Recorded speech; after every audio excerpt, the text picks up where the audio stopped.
ఈరోజు మన సంఘంలో మన బిడ్డలతో పాటు మన అన్నదమ్ముల్ని మనం కూడా ఏం చేయాలంటే కొంచెం చేయూతనిచ్చి మనం పైకి లేపగలిగితే మన చెల్లెళ్ళు కావచ్చు, అక్కలు కావచ్చు, అన్నదమ్ములు కావచ్చు, ఎవరైనా సరే వారు మన గురించి చెప్పుకుంటారు.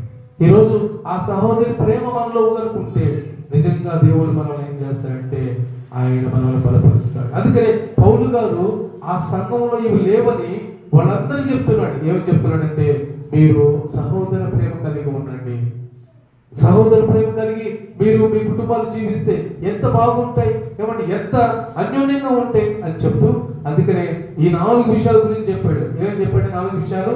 1, పరిశుద్ధతలో స్థిరపడాలి. 2వదిగా నింద లేని వారిగా జీవించాలి. 3వదిగా ప్రేమ యందు అభివృద్ధి పొందాలని.